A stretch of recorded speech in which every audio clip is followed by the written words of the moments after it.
Hello and welcome to some more Star Citizen. Today I wanted to talk about some of the items that are not on the schedule or the roadmap for 2018, but we very well may be seeing this year, at least in their early implementations. The current roadmap shows the plans for Star Citizen's 2018 patches, from patch 3.1 to 3.4, being released at the end of each quarter. 3.1 in March, 3.2 in June, 3.3 in September, and 3.4 in December. Items get added and moved around each week, but there are a few things that don't appear on that roadmap, either because they're natural evolutions of current mechanics, or they're included in another mechanic, or they simply haven't been added to the schedule yet, as they don't know exactly where they're going to land, or kind of drop into the roadmap yet. But also because some of them probably haven't been scheduled at all, and I'm kind of pulling a couple of these out of my ass. So take some of this with a lump of salt. I am assuming some bits using educated guesses, and I'm also sourcing some of the information from the 2017 roadmaps, because we could see what they sort of were looking at doing then. Expanded content is something that we know we're getting. A lot of systems and mechanics that we already have in 3.0.1 are going to get more and more expanded upon. So 3.1 and all the other patches that get built out as well this year are going to have those mechanics keep on putting extra flesh onto those bones, keep on getting iterated upon.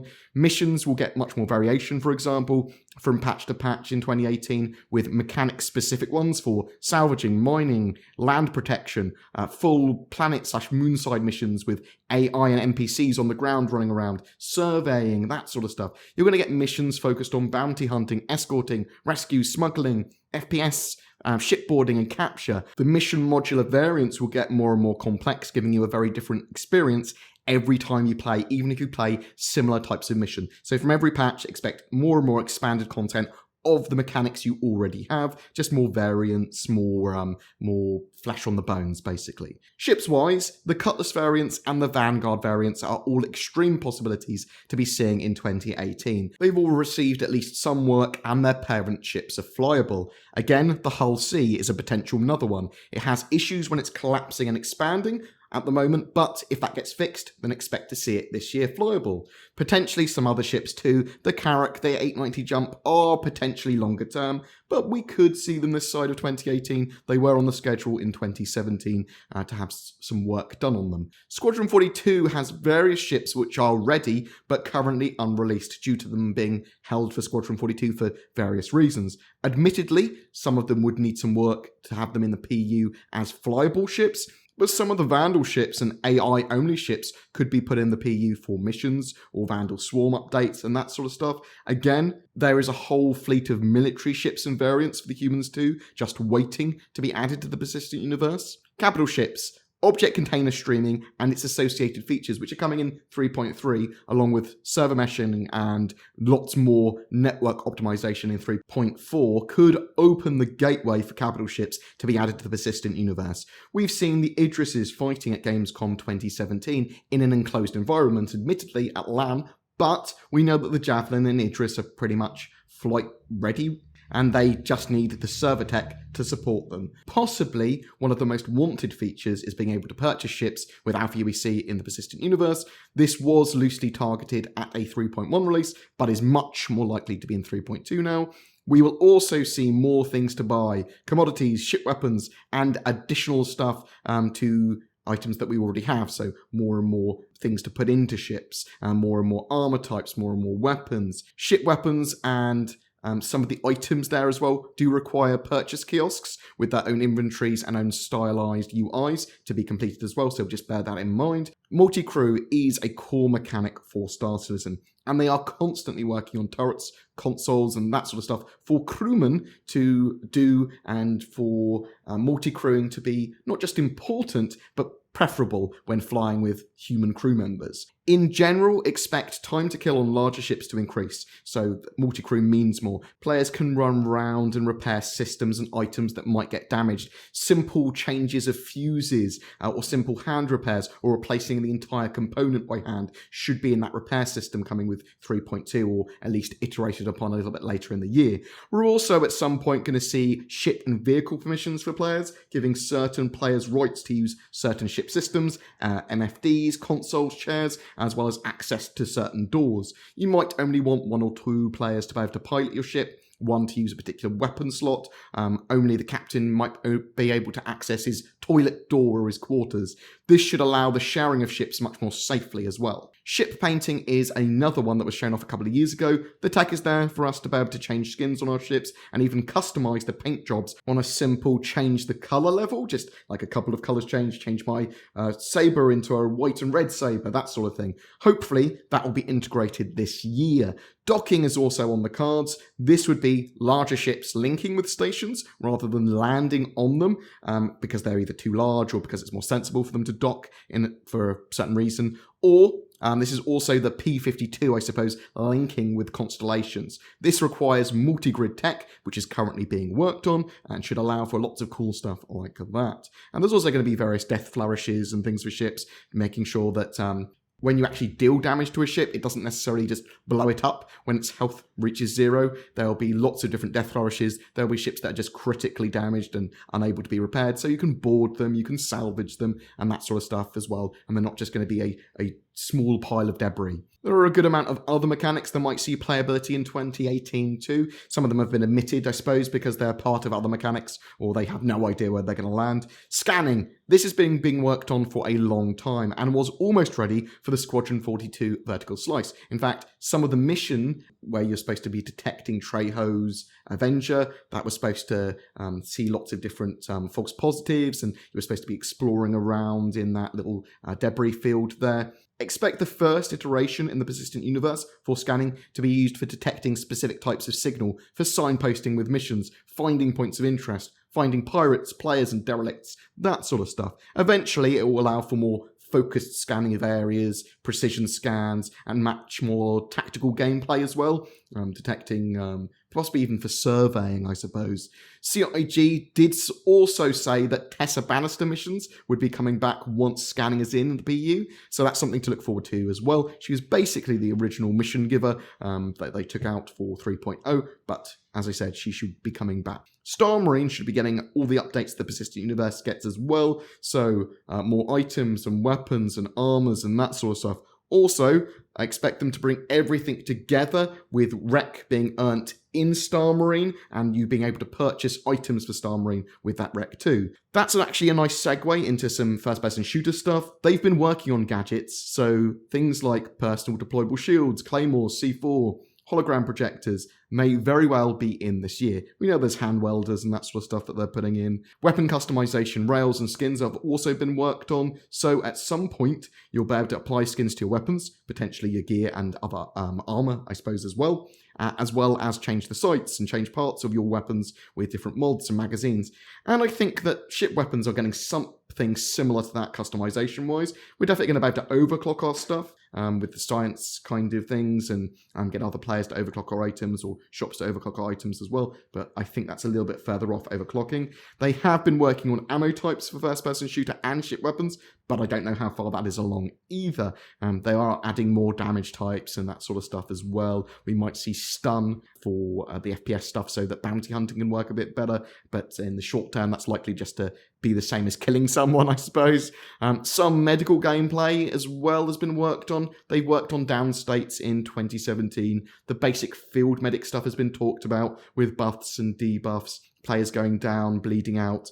We have medipens already, but I suspect there'll be more medical orientated items getting up other players, or ways of reviving players, that sort of stuff. So like some sort of stim pen that you can jab them with that will get them up adrenaline or whatever in the short term. And the idea of dying or going down and getting a debuff until you visit a medical facility isn't too hard to imagine in the short term as well. Another one is melee weapons and takedowns. We actually saw a lot of this work last year and in the Squadron 42's vertical slice. Throwable weapons also appeared on last year's schedule, but no news on that this year. I am expecting more grenades though, as I said, potentially gadgets this year. With greater persistence and downed players comes reasons to loot as well. And they've been working on looting since 2017 at least, and personal inventories for a while. So expect full looting of corpses at some point, hopefully again this year. But though I'm not sure what is looting, salvaging, and theft, and what constitutes what for reputation. Again, that will probably be iterated on and looked at later. Player-driven missions and contracts will start to be added in 3.1 now, with distress call service beacons, and more added with 3.2, and with lots more distress beacon and service beacon-y type stuff and player contracts. And this should eventually become fully customized player-side contracts. So I could pay another player to deliver items from one area to another, or to escort me, or to join me as a crewman on a mission. This is going to allow for solo players to jump in with other players too, and those kind of rewards, and when I do a contract, will be game enforced. So what I mean by that is, as soon as you have done all of the things on that contract, that's when you get your payout. So Alpha UEC sharing may also come with 3.1 now, even if you have to kind of budget, but expect better co-op missions, shared rewards, and that sort of functionality this year as well. They've talked about shared aggression too, so if someone in my group attacks someone, that means the whole group potentially is flagged for being attackable by that person legally, and vice versa. If a pirate comes along, or someone that's not a pirate but it started to attack us for some reason, they'd be okay for the entire group to attack them if they had attacked us first. Piracy and Outlaw gameplay is actually incredibly important to Star Citizen, so this gameplay needs to expand a lot. So we may see player bounties as well. That's not too hard to assume if we're getting player contracts, and more types of public enemy missions to evolve. So someone does a few crimes and then they appear on the radar for everyone to take down, or they appear for players that want to take a mission of hunting particular bounties or particular pirates down, that sort of stuff. We could also see quantum disruption, for example, for players. There needs to be, at the very least, more missions for outlaws and pirates, and dangers for both pirates and lawful players as the game goes on. As at the moment, the piracy and outlaw gameplay isn't really very balanced. It's much better to be a lawful player in terms of rewards. And I know it's an alpha, but they need to get that more balanced so we start to see the interaction between players. And we don't necessarily want a 50-50 split of players, lawful, outlaw kind of thing, but we do want to see more reasons for that outlaw gameplay, for smuggling, for pirates and that sort of jazz. Expanding the gameplay area. So we're scheduled to get around almost 3/4 of the Stanton system by the end of 2018. But there's lots of general additions that we might see from patch to patch as well, with points of interest, extra stations, derelicts, outposts, towns, Easter eggs, and even hero areas dotted around the verse. The largest potential, however, is a Crusader and its landing zone update. We've had the moons around Crusader for a while, but the Crusader landing zone needs the Crusader gas tech and then the hero landing zone to be completed. Basically, compared to other planets and landing zones, Crusader's Horizon landing zone should be relatively easy to implement. It's just tiled floating platforms. Now I say just, obviously there's hero areas, they are cool looking. I couldn't build that, but all I'm saying is it's probably significantly easier than building Hurston or city planets with ArcCorp and that sort of stuff. Also, actually, with planets in mind, they should be adding racetracks to moons and planets at some point. We're expecting to see a Grimhex race too, potentially, that you can bet on or join in with too, and some more Destruction Derby-esque races as well. Again, on Hurston, with some of the new moons as well, we will see liquids and water. This could potentially see swimming or drowning at the very least. What happens to a ship when it crashes in water? These are the sort of things they actually need to get in some way. They can't just go invisible walls everywhere because ships could crash into them. Another major planet-side thing is weather systems. We've seen them worked on. We know they're expanding biomes as well. So trees, flora, storms, clouds, rain, snow, heavy winds. They may very well see some light of day this year too, at least some of them. There is the potential to see some animals too, possibly more likely to see that sort of stuff at CitizenCon, and unlikely for them to be in the PU this year though. And another little bit of related kind of mechanical stuff.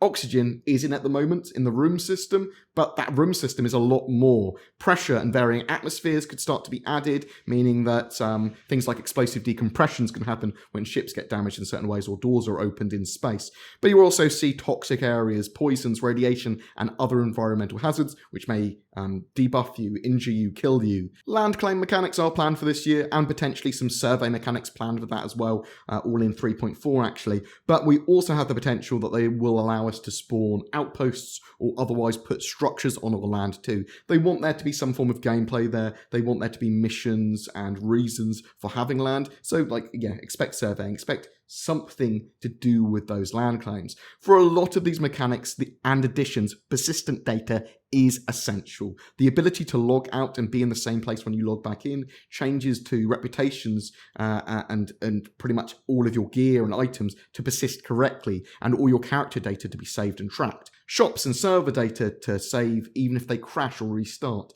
With server meshing planned for this year and a lot of need for persistence to actually persist, expect to see much more of your play sessions actually mattering from one to the next. And we should be seeing a lot more players on each server this year too. Lots of optimizations and a massive amount of other mechanics that have actually been scheduled.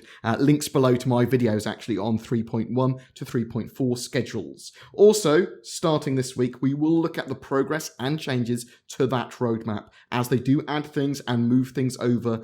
The last 2 weeks, for example, have only seen progress and some new features added moving ahead of the schedule. That's where we saw server meshing and that sort of stuff. It's stuff that they are adding now. Every month we have a giveaway for a ship. For February, it's an 890 jump donated by our featured org, Synchronizers. They are an org that plan to encompass all of the gameplay that Star Citizen has to offer. That said, they do oppose piracy, but do seek members to add to their mature family of both casual and more hardcore players alike, with no other real membership restrictions than that.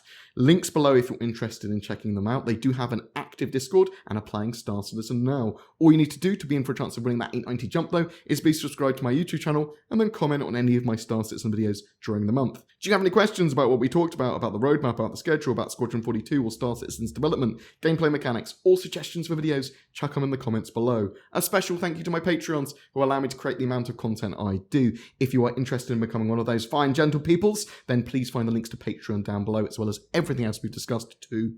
Please don't forget to like and subscribe as it really does help me, and I'll see you in the verse.